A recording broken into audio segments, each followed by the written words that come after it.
Welcome to another installment in our series of brief video tutorials on finding, writing, and citing. You might recall that in the opening video we distinguished four basic types of documents you will likely encounter and will have to reference in your dissertation.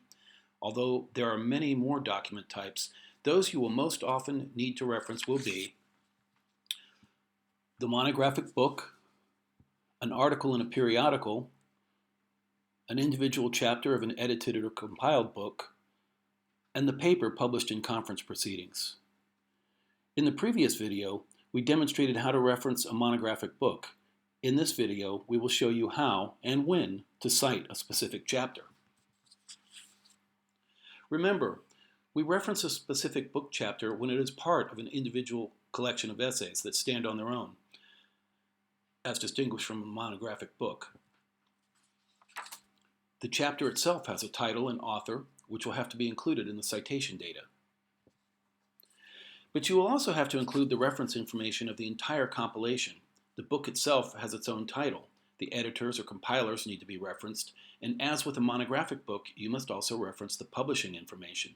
As we discussed in the video on referencing monographs, the official source of information is not taken from the book's cover or from the spine. Instead, you want to use the title page as your authoritative source of information for referencing.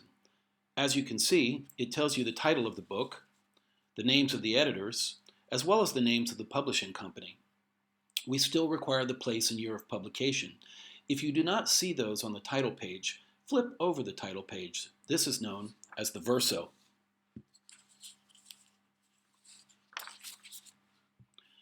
Don't forget to record the title and the author or authors of the chapter itself, as well as the chapter's range of page numbers.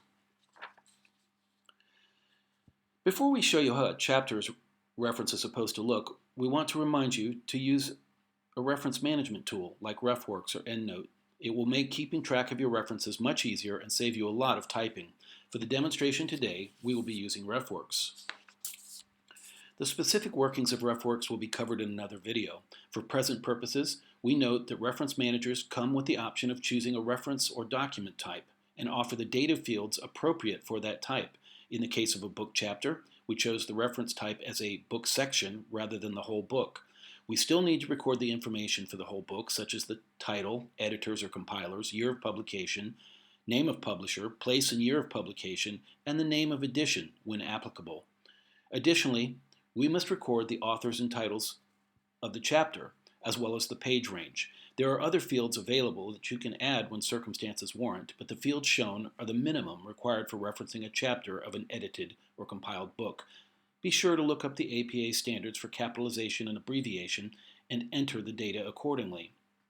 While it might seem a little troublesome at first, the advantage of putting your bibliographic information in a reference management tool is that it becomes reusable with no extra typing. As long as you have entered your data correctly, you can automatically generate a correctly formatted citation. When generating a citation, be sure to use the APA 6th edition. At this point, just copy and paste the citation in the appropriate place in your text. Depending on how long the chapter is, you might want to add the specific page or pages where you found the quote, fact, or idea that you are referencing.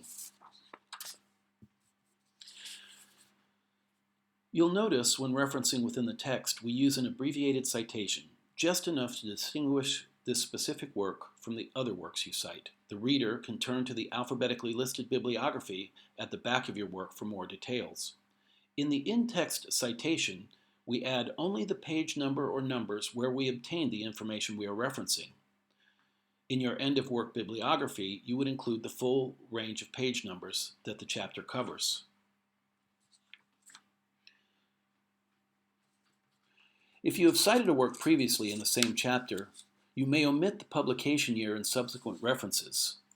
This is the basic rule, but if you are citing multiple works by the same author, or maybe even multiple works by the same author published in the same year, there are exceptions. See our short video on how to distinguish works by the same author if you encounter this situation in your referencing.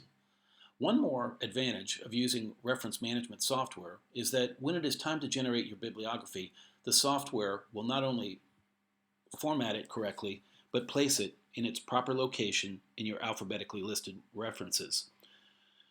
Now that we've covered the basics for referencing a book chapter, in the next video we'll demonstrate when and how you cite a journal article.